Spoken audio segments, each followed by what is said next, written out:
Well, hello again, people. What do you mean no video? Well, you know about the video. I'm not beautiful. She's not beautiful, she's no makeup. I'm sick. Oh my god. Yeah, she's been a bit under the weather for the last few days. My poor baby. She doesn't take the rainy weather very well. You know, like, I don't know why, but it's, you know, I don't have any problem with it. But anyway, look, what was I going to talk about? Yeah, so here's me just rambling again, just at the start of a video, which is normal. Yeah, so we paid the registration insurance for the motorcycles today, being 12 months since, or just a little bit over 12 months since we bought them. So I thought, yeah, well, let's have a chat about you know, cost of living. We haven't done a cost of living update for, and I've got music playing in the background. Haven't done a cost of living update for 12 months, so I thought it's probably about time I did one. There's been a bit of conversation on our forum about cost of living, so why don't we cue the intro and we'll take a look at that.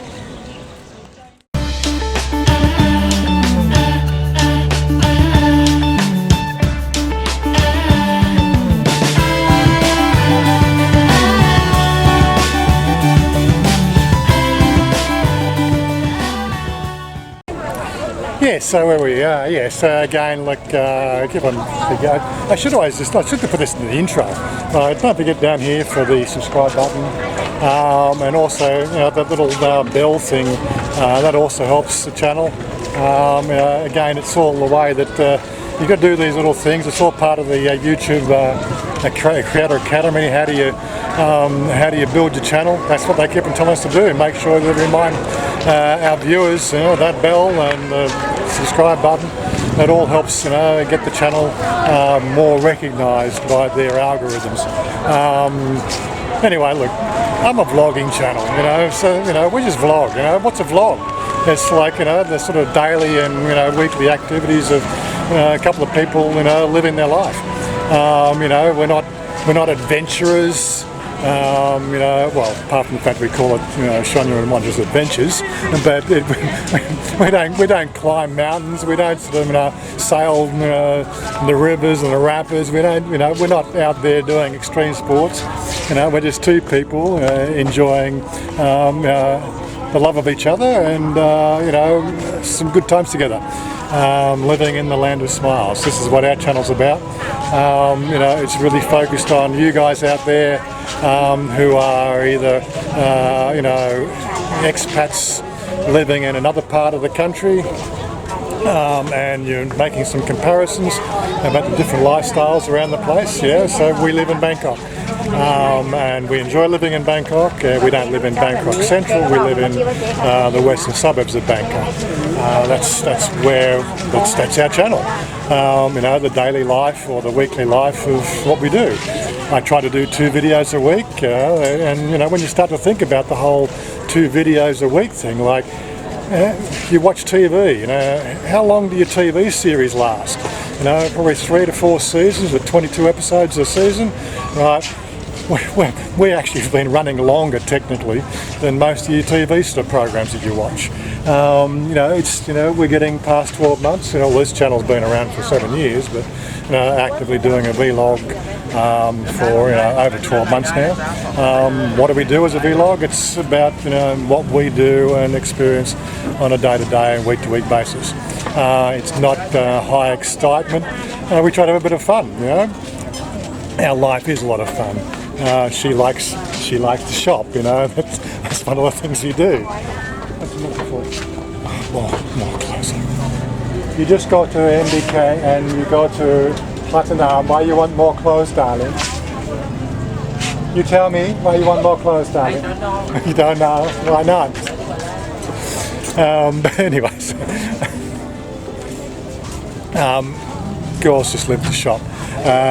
It's one of those things you just have to get used to, I guess. As guys, like if I was a single guy, yeah, well, it'll probably be a different thing. I'd probably be living in Hoi Hin, Pattaya, Chiang Mai, you know, somewhere more. Probably where more Farang hang out. But no, I chose to be with my girl who loves to shop. and this is what we do. Anyway, enough of the bit of the rambling there. What I was going to do is we're going to go through the whole cost of living thing again, because it's a topical subject. So starting at the top of the list, I haven't worked out how I'm going to actually do the list. I might try to put it up here or put it up one of the sides. I don't know. It's hard to tell on the screen. I'm looking at myself in a in a mirror, and how it actually comes out on the screen after I edit it, that's a whole different story. Anyway, so I'm going to try to put a list up here as we go along, and probably just key points on the bottom. So just on the start, just thinking about the whole thing. I'm just going to use Thai baht as the cost because I really get lost with the whole exchange rate thing as well. I think currently Australian dollar is 26 baht. I think the US dollar is 33 baht. Do the math yourself. It makes my job a lot easier as well. If you don't come from the US or Australia, then obviously it's another price. I think it's 42 baht to the pound, I think, at the moment.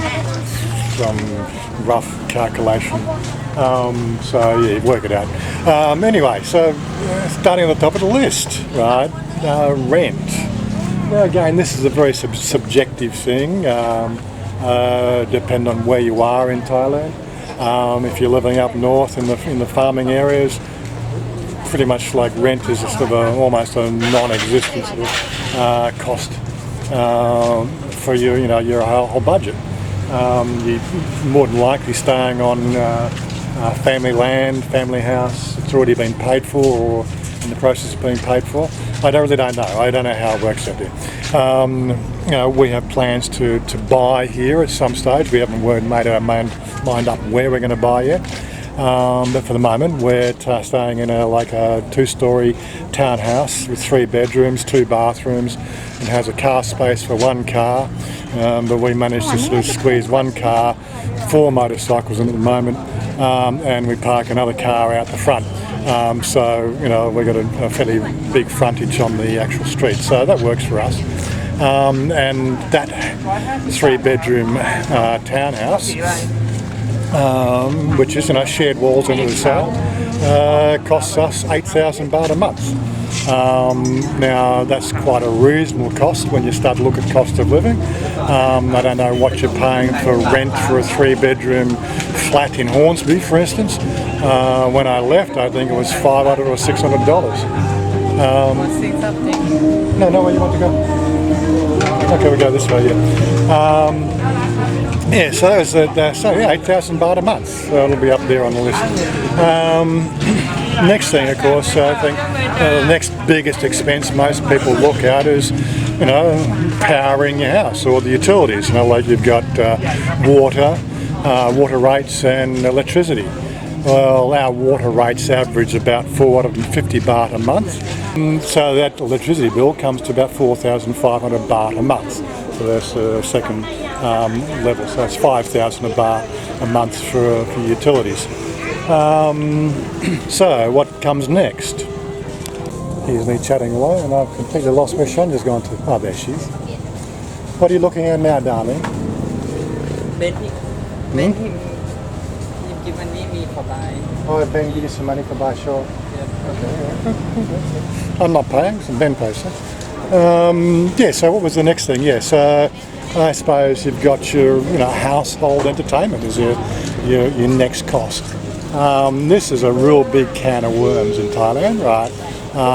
Expats tend to want to watch foreign TV, and that is going to instantly puts a price tag that most expats just have to grin and bear. But me, I don't watch TV. Like you got providers like True and other satellite providers.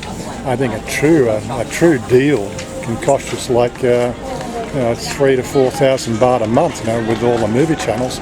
I don't know those exact prices. I'm sure somebody will put a comment down below or on the forum and give us a bit of a rundown on that. We don't watch TV.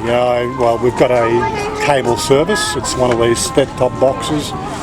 It's a one-time cost, and it's basically it's like IMT or something like that.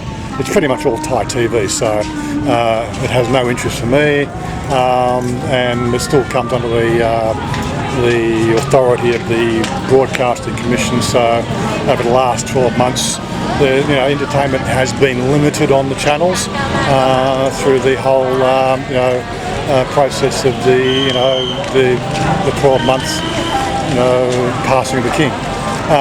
That'll probably change over the next 12 months, and there'll be more entertainment. But it's never really been an object for me. I just never found a use for TV. Well, I used to be an avid TV watcher 20 years ago, but I realised the fact that there was more to life than sitting in front of a square box. And then, of course, internet TV. I do spend a sit in front of a square box. It's a computer system. I suppose pot calling the kettle black there. Yeah, so we don't pay for internet TV. We don't pay for the TV service, and we've got 2 TVs in the house, one in Mother's room and one in the downstairs living room. But that doesn't cost us anything. But it can cost you a fair bit. So on our balance sheet, it costs $0. On the other hand, is of course I got the internet connected.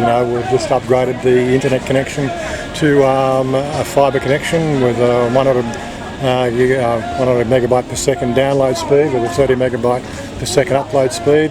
It's a full fibre connection. And interesting enough, one of the things that I have noticed in the 3 weeks since we've had it in, 2 weeks, 3 weeks. Is we've had a couple of lightning storms which I would normally lose connection to the internet with the VDSL system previously, but we've had a couple of power brownouts which normally takes the VDSL out and takes 3 to 5 minutes to relog, but no, I haven't experienced that with the fibre connection, so there's obviously better infrastructure on the fibre where we are, which is good. But that comes to 700 baht plus tax. Sometimes I give a price that's with tax and sometimes without tax. You'll probably see the listing on 3BB is 700 baht, but when you add the 7.5% GST, it's like 749 baht. So let's just put it up in there as 750 baht per month, and that gives me downloadable TV. But I'm choosing what I want to watch when I want to watch, not being broadcasted by some broadcasting agency who says this is what you should be watching right now. I choose my entertainment when I want my entertainment, and of course it's ad-free. So that's one of the convenient things. Now that online service, or I've got a number of online services, they're all free. You can pay for other ones, like I've checked out things like this iFlix is one of the services you've got. If you've got a Netflix account, you've got Netflix with a VPN connection. Well, the iFlix I think was, I cannot tell you, I think it was 1,000 baht a month or something like that. I really don't know. I looked at the pricing briefly and I said, well, I looked at the programming and said, no, it's a load of crap. Netflix, yeah, look, some people are into Netflix. I can get everything that's on Netflix free of charge, and therefore it doesn't cost me anything. And I don't have to be, giving a credit card across, the internet to a company in America. All good for me. But yeah, so these things will cost. It doesn't cost me. So my entertainment system in our household is in total of 750 baht. And the next thing on the list is food. She loves to eat. Look at this. Oh, kompoi. She loves to eat. So do I. Food is a real can of worms. If you go to places like like the eateries like KFC, McDonald's, the Western style food places, you are not going to save money. Well, you might save a few baht here and there, but generally these are Western style food franchises. Thais buy them as a franchise to get them make money. They're a paint by numbers system, but they have pretty much a set cost thing. You don't find cost cutting or deal making between shops. It's pretty much a leverage system of making money for the people who take the franchise, and you really can't move from the pricing structure. So even in Thailand, I think a Big Mac in Australia was something like $4, and I think over here it's like $3 or something like that. You know, it's not much of a saving. What you've got here is you've got an international company, right? And the only real saving you get in these establishments is the labour cost to employ the staff. In Australia, you might have a sort of a minimum wage of $14 an hour. In Thailand, you've got 300 baht a day as the minimum wage. And guess what? You know, those people working in the fast food industry tend to be on that sort of 300 baht a day sort of wage factor. So that's where the savings will be made. But unfortunately, you know, the meat's imported, the buns are imported, everything's brought in. Like, you get the idea. It's a system, and it's a system for making money for the people who've got the money. I might actually just cut and give it a break from all the bird noise over here. Oh yeah, I also wanted to say that yeah, this is my channel. If my videos are 15 to 20 minutes long, that's what they are. They're 15 to 20 minutes long. If you don't like it, just unsubscribe. Like, I'm not going to try to pander to everybody. Right, I've got a channel that I run here, guys. Right, the channel is consistently me and Chanya's daily life. Right, if you don't like it, don't give me any grief. Right, I really just can't. I don't have the time for it. Right, there's a button down there. Just fuck off. But anyway, aside from that little bit of a mini rant, yeah, food. Where is the where's the cost savings? Well, what we spend on a daily basis is like on average about 300 baht a day. So that equates to about like 10,000 baht a month. And that's two people living in Thailand, with varying the food between street food, probably once a week or twice a week going to McDonald's or a KFC or a Pizza Hut. It varies. Like, the daily food might be 200 baht, and then once a week we might spend 600 baht at, like a Pizza Hut or something like that. It works out about 10,000 baht a month. So I'm going to put it down there. Two people, 10,000 baht a month. The next thing is, of course, like your entertainment. This is going to be another can of worms as well, because what is entertainment? What do you find is entertaining? Right, if you're a foreigner coming to Thailand, you're going to want to do everything, right? So these sort of our entertainment costs really won't equate to what you're going to experience as a foreigner coming in to spend 2 to 4 weeks in Thailand. You're going to want to enjoy yourself. You're going to want to go to bars and clubs and see all the highlights and everything else. Yeah, well, we do that from time to time, but we don't make that our life. In our case, our life is probably once a week or once every couple of weeks we'll go to a restaurant, or we'll go to a place that sells beer, and like I think we did a video recently for the Radio OK. We'll be doing another one for another venue local to us. Yes, and I've had a few people sort of saying, give me some pointers for places in Bangkok. Thanks guys, no problem. We'll get to them, but as I said, this is we're an hour out of Bangkok, right? And like, if I'm just wanting to go for a couple of beers and a bite to eat and listen to some live music, I'm not going to drive an hour for it. I'm going to drive 10 minutes or catch an Uber or something like that. I'm not going to spend an Uber, or you get the idea. Definitely if we're in the city, no problem. I'm going to check out some of these places that have been recommended, and thanks for the recommendation, guys. They're all good. But you just got to understand, it's just, I'm not running around to seek entertainment value. I enjoy my life with my girl, and that's all that matters. So the next thing, so entertainment, the next thing on the list. Trying to keep the camera turned around we're going. So entertainment, so like I'm going to put up there for us, it's like 10,000 baht a month. And I'm probably being generous, and we probably don't spend that. But yeah, probably once every couple of months we'll probably take the family out to a restaurant. That'll cost me, like a restaurant for 6 people might cost me 3,000 to 4,000 baht.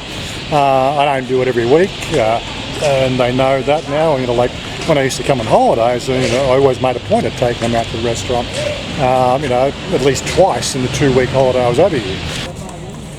Yeah, so entertainment, this is one of the things that's going to vary quite greatly on you between somebody living in Thailand and somebody coming to Thailand. And you're probably if you're a foreigner coming, you're probably going to be wanting to allow, at least $1,000 a week probably for entertainment if you're going to do a lot of stuff. But that's a whole different story. I'm not a traveller anymore, and I didn't really travel to Thailand for the travel experience. I always came to Thailand to see my girl, and before that I was coming here for work. I've never actually really come to Thailand as a traveller, as a travel destination, except to see my girl. Right, so moving on to the next thing here, transport. Okay, I think I mentioned in the previous video to do with the driving. What we have there is transportation. We've got our Toyota Vios. I bought that car, or she bought the car, I paid for it. Back in 2010 was when she took the commercial hire purchase on that. That cost me 6,000 baht a month over 4 years. It was a second-hand car when they bought it, so it's fully paid for now. And the car's getting a bit long in the tooth now, but it's probably got 2 to 3 more serviceable years before we really have to consider another one. Well, I was thinking, Hachiban, do you want to go to Chuba? Talking about Yeah. So really for our car now, it's just come down to running costs. So we're going to have Hachiban tonight. Yeah, so all up our car bill, our monthly car costs, and I think I've had a service in the last 12 months. We had a window winder, electric window winder fixed up. We had a air conditioner belt collapse on us. So those 2 repairs plus the fuel costs works out on average about 1,000 baht a month. So that's our running costs. Now when you look at the price of fuel over here, it's pretty much on par per litre pricing as what we've seen in Australia. There's very little in it. But the only thing that is a bonus about the fuel over here is, you go to a service station, you actually get service at a service station, They'll actually pump the gas for you, which is always a nice thing. It always makes the whole paying out for the fuel thing a little bit more pleasurable. But so cost of fuel's, one thing. On top of that, we don't drive everywhere. We also have some Gyoza.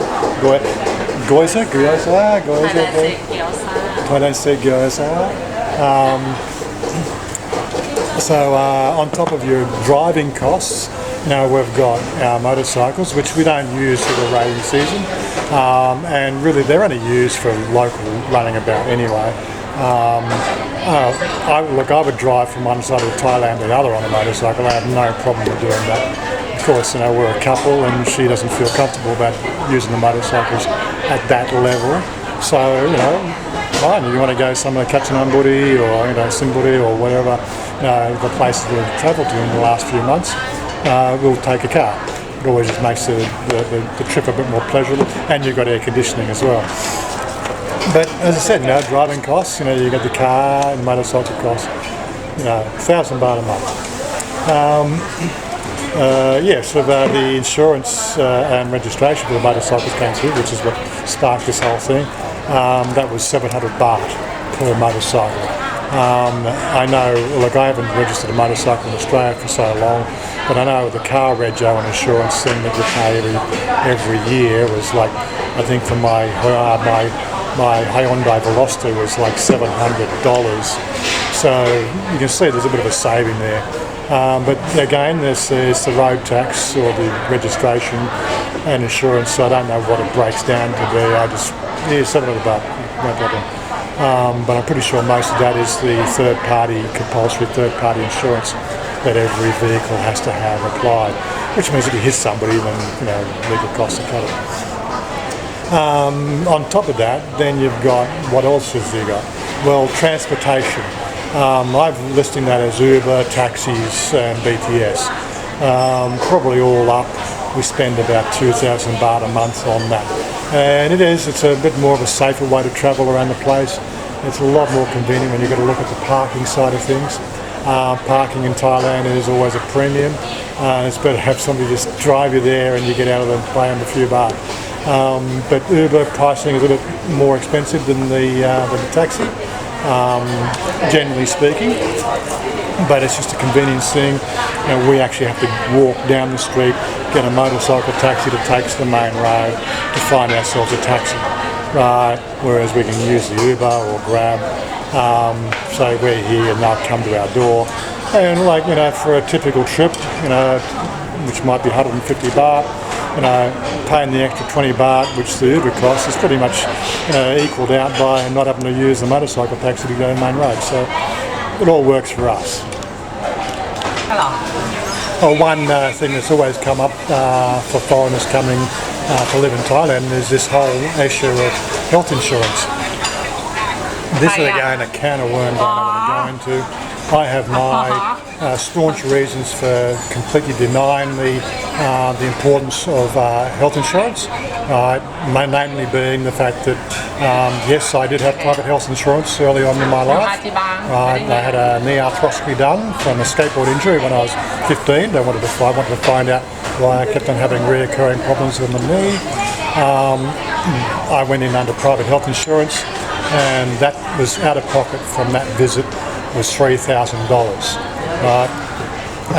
And I was paying top cover for my health insurance. I vowed never to use health insurance again because it's just a complete rip-off. They're in the job of making money, and the population on this planet are getting sicker and sicker because of their own lifestyle choices. Right? I accept my lifestyle choices, and I accept the consequences of my lifestyle choices, right, and therefore I accept my own responsibility for my own health insurance.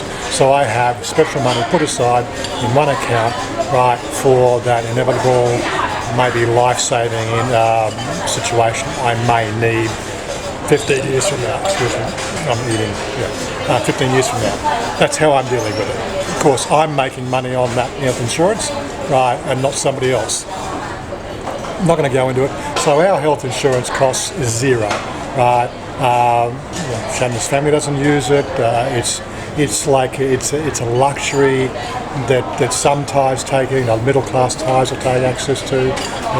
The lower income bracket Thais don't see the expense as a necessary expense because their health system in Thailand is pretty efficient. I actually do have a gym membership which I don't use.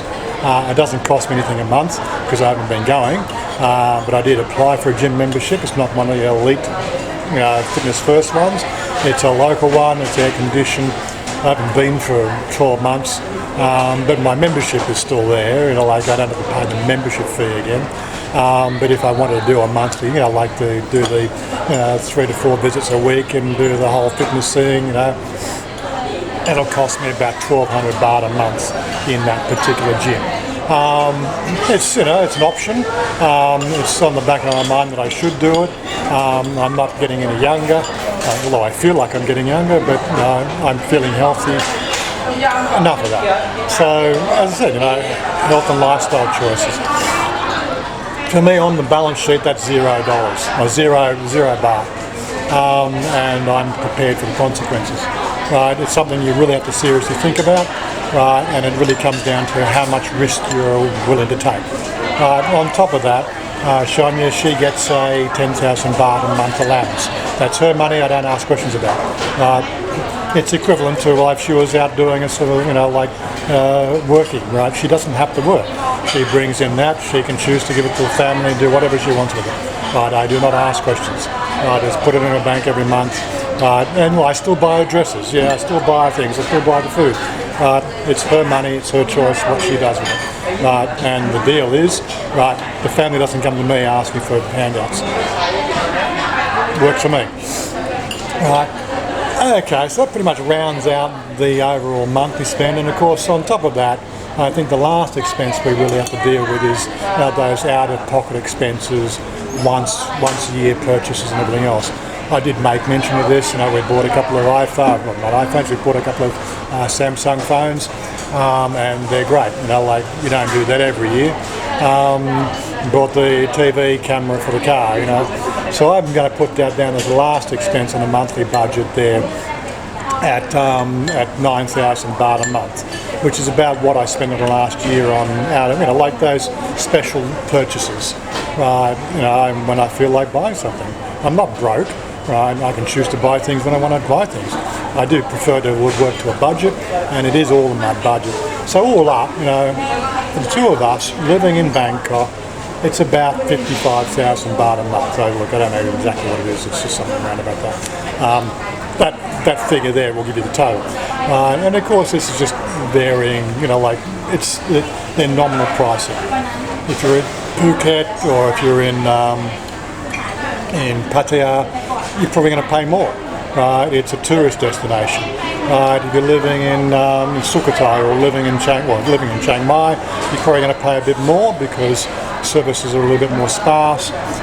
It's tailored for Phang to live. If you're living in somewhere like Nan or Sukhothai or Pechananburi, Kachananburi, you're probably going to pay less. It depends on where you are overall. Yeah, so Hachiban was 389 baht, so not bad for somebody else cooking for you. It's quite nice food. Yeah, it's food. Yeah, so when it comes down to this whole cost of living thing, it's going to be really subjective to what you're expecting out of your trip or your lifestyle living in Thailand. It works for us. The 55,000 baht per month is well within my budget. Right. I've been through that before. I don't want to go recap on what my budget is. My budget is pretty much set on my investment portfolio, how much money I make per month on that portfolio, and I don't spend beyond my means. I think this is probably the biggest problem with Western society. The availability of credit throughout your lifestyle. Yeah, ditch the credit, guys. It's just you're early grade. I've retired early because I didn't have credit. Think about it. Anyway, look, we're going to close this up now. What are you looking for now? She's got more accessories coming. You want more? Huh? Come now. Say goodbye. Say goodbye to everybody. Bye bye. Bye bye. Enjoy for see. Bye bye. She's still getting the idea of how this vlog thing works, and so am I. I tend to be talking a bit too much sometimes, but hey, look, it's my vlog. If you don't like it, for the 24 people that actually subscribe and interact in the channel, thanks guys, love you guys, and we'll see you next time. Yeah, I said was a dozen, now it's 24. I've actually had a bit more interaction on the channel lately, so it's great. I've got a couple of dozen viewers now that really enjoy the two-way conversation, which hey, that's what I live for, guys. The vlogging is a very one-sided thing. There's all. You wait here, then I buy this. You want to go there? Huh? Yes. Vlogging is a very one-sided thing. We have a camera in front of us. With me, I tend to just run off at the mouth, which is my style. If you don't like it, you're just going to deal with it. If you do like it, tell your friends. And I'm just trying to be, give it to you as honestly as possible. I'm not trying to sort of, cloud it with any fluff. I'm not trying to sort of make out that Thailand is the end point destination that's surpassable by no other. Like, I just enjoy Thailand. I enjoy the weather. I enjoy the company. I enjoy the lifestyle. I don't have any stress. You get the idea. It's just what I've chosen to do. Right. I didn't fall into the whole Thailand thing by accident. It was a choice, and it was a 20-year plan. That's the end of the story, guys. Anyway, catch you next time. Bye.